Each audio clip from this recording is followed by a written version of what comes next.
नमस्कार, स्वागत है आप सभी का। आप देख रहे हैं एचएनएन न्यूज, जुनून सच दिखाने का। मैं हूं आप सभी के साथ रिया डंगवाल।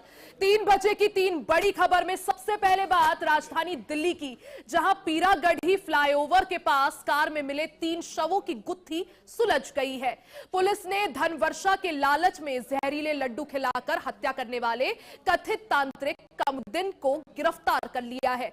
दूसरी खबर में बात कानपुर की, जहां लैम्बोर्गिनी केस में पुलिस ने मुख्य आरोपी शिवम मिश्रा को गिरफ्तार कर लिया है। 8 फरवरी को वीआईपी रोड पर हुई तेज रफ्तार दुर्घटना में सीसीटीवी फुटेज ने संकेत दिया था हादसे के समय कार शिवम ही चला रहा था। और तीसरी खबर में बात डोनाल्ड ट्रंप और नेतन्याहू की मुलाकात की।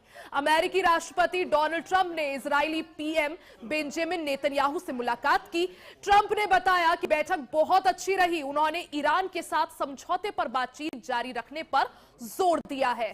तो दोपहर के 3 बज गए हैं और ये 3 बजे 3 बड़ी खबरें हैं आपकी टीवी स्क्रीन पर। पहली खबर दिल्ली की। देश की राजधानी दिल्ली में आस्था के नाम पर अंधविश्वास का खौफनाक खेल सामने आया है। पीरागढ़ी फ्लाईओवर पर कार में मिले 3 शवों की गुत्थी अब सुलझ गई है। दिल्ली पुलिस ने एक ऐसा तांत्रिक पर शिकंजा कसा है जिसने धन वर्षा का लालच देकर 3 जिंदगियां हमेशा के लिए खत्म कर दी। पुलिस ने खुलासा किया है कि यह कोई हादसा नहीं था, बल्कि सुनियोजित साजिश के तहत 3 लोगों को मौत के घाट उतारा गया। देखिए, तांत्रिक कमरुद्दीन का हैवानियत वाला चेहरा पुलिस ने अब बेनकाब कर दिया है। पुलिस ने बताया कि कमरुद्दीन ने 3 को धन वर्षा का झांसा दिया था। आरोपी ने उनसे कहा था कि एक महिला की जरूरत होगी जिसके लंबे बाल हो, उसके ऊपर ही धन बरसेगा। हालांकि बाद में आरोपी ने लक्ष्मी के कान में कट होने की बात कहकर धन बरसाने से इनकार कर दिया। तो पीरागढ़ी फ्लाईओवर में जो ट्रिपल मर्डर केस सामने आया था वो अब सुलझ चुका है। लेकिन इस पूरे मामले में अब तक क्या क्या खुलासे हुए हैं, क्या ये पूरा मामला है, वो भी आपको समझाते हैं। देखिए, राजधानी दिल्ली में दहलाने वाला ये मामला पीरागढ़ी फ्लाईओवर का है, जिसमें जांच में पता चला कि कार में 3 नहीं बल्कि 4 लोग बैठे थे। कार में जब ये हत्या की पूरी साजिश रची गई, उस वक्त 4 लोग कार में सवार थे। कार में बैठा चौथा शख्स मौत के बाद गायब हो गया था और 3 लोगों की लाशें कार में मिली थी। पुलिस ने जब जांच शुरू की तो कई और खुलासे हुए। इसके बाद मोबाइल लोकेशन और कॉल डिटेल्स का सहारा लिया गया, ट्रैक किया गया कि आखिर कहां ये जो 4 लोगों की बात सामने आई। तकनीकी सबूतों ने पुलिस को लोनी और फरीदाबाद पहुंचाया। तो इसके बाद जब सबूत मिले, कॉल डिटेल्स ट्रैक की गई, तो पुलिस को ये जो सबूत है वो लोनी और फरीदाबाद लेकर पहुंचे। यहां कमरुद्दीन नाम का ढोंगी तंत्र मंत्र के नाम पर एक केंद्र चलाता था और उसको अब पुलिस ने गिरफ्तार कर लिया। और इसी के साथ ये जो पूरा मामला है, जो कि पीरागढ़ी फ्लाईओवर में 3 लोगों की लाश एक ही कार में मिली थी, ये अब सुलझता हुआ नजर आ रहा है। तो पीरागढ़ी मर्डर मिस्ट्री का खुलासा पुलिस कर चुकी है। इस बीच पुलिस ने जो आरोपी तांत्रिक है कमरुद्दीन, उसे गिरफ्तार कर लिया है और आरोपी तांत्रिक ने इस बात को कबूला है कि उसने धन वर्षा का लालच दिया था और 3 लोगों को झांसे में लेकर उसने इस बीच इन 3 को ही मौत के घाट उतारा। पूरा मामला तंत्र मंत्र से जुड़ा हुआ है, जिसमें नशीले लड्डू खिलाए गए, इसके बाद 3 को मौत के घाट उतार दिया गया। पुलिस इस मामले का खुलासा कर चुकी है और पुलिस ने आरोपी कमरुद्दीन, जो कि तांत्रिक है, उसे गिरफ्तार कर लिया है। तो पीरागढ़ी फ्लाईओवर पर एक कार में 3 लोगों की लाश मिली थी। पुलिस ने जब जांच शुरू की तो कई साक्ष्य मौके से बरामद हुए। इसके बाद पुलिस की जांच लोनी और फरीदाबाद तक पहुंची, जहां एक तंत्र मंत्र करने वाले तांत्रिक को गिरफ्तार किया गया। जांच में पता चला कि कार के अंदर 3 नहीं बल्कि 4 लोग सवार थे। चौथा शख्स मर्डर को अंजाम देने के बाद वहां से भाग निकला था। लड्डू में जहर घोलकर दिया गया था और 3 की जान ले ली गई थी। तंत्र मंत्र का यह मामला अपने आप में कई सवाल उठाता है। इस तांत्रिक ने 3 ही लोगों को धन वर्षा का लालच दी और बताया था कि धन की बरसात होगी। तंत्र मंत्र का यह मामला, जिसकी गुत्थी अब सुलझ चुकी है।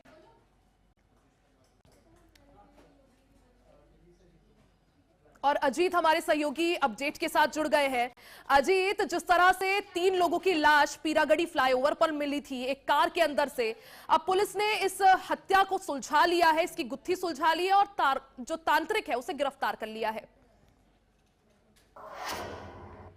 रविवार को पीरागढ़ इलाके में एक कार में 3 शव मिले थे। उसने राजधानी दिल्ली को कहीं ना कहीं हड़कंप में बना दिया था और इस घटना ने पूरे दिल्ली में सनसनी फैला दी थी।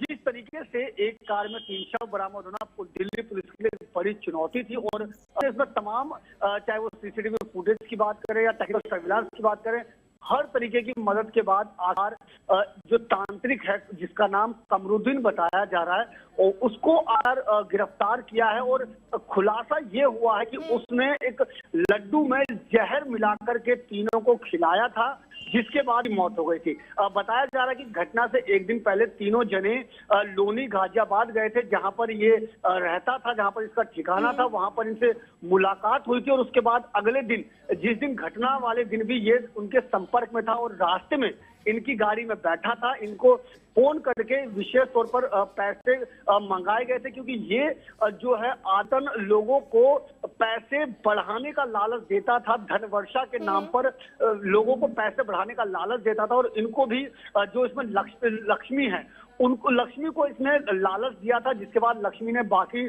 दोनों से, चाहे वो रणधीर की बात करें या फिर शिव नरेश की बात करें, उनसे मिलवाया और इनको जो धनवर्षा के नाम पर पैसे बढ़ाने का लालच दिया।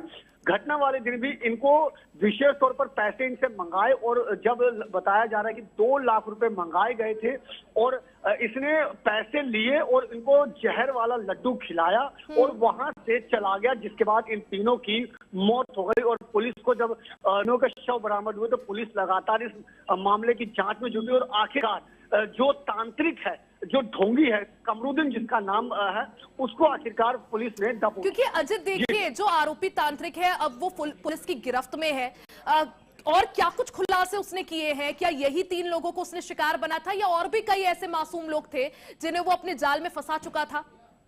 देखिए, बिल्कुल खुलासा हुआ है कि हालांकि इसके पहले भी इस पर इसी तरीके के 2 अलग अलग मामले दर्ज हैं, जिसमें से एक राजस्थान से जुड़ा हुआ बताया जा रहा है और पुलिस ने यह भी खुलासा किया है कि इसने और भी कई लोगों को अपना शिकार बनाया है, लेकिन उस तमाम मामलों में इसके खिलाफ जो है ठोस सबूत ना मिल पाने के कारण ये पुलिस की गिरफ्त से दूर था। आखिरकार इसने एक बार गलती करी और इस मामले में पुलिस ने इसको दबोच लिया। तो अब फिलहाल पुलिस उन तमाम चीजों को खंगालने में जुटी है और पुलिस ये भी तलाश करने में जुटी कि क्या इस कमरुद्दीन के अलावा कोई और भी इस पूरे मामले में जुड़ा हुआ है, क्या किसी और के भी तार इससे जुड़े हुए हैं। इस मामले में भी पुलिस अभी अपने एंड से जांच कर रही है। बिल्कुल, यानी क्या सिर्फ कमरुद्दीन यानी जो तांत्रिक है वही इस मामले से जुड़ा हुआ है या ये जो तार है ये और भी किसी बड़े रैकेट या सिंडिकेट की ओर इशारा करते हैं? आज बहुत बहुत शुक्रिया जानकारी के लिए।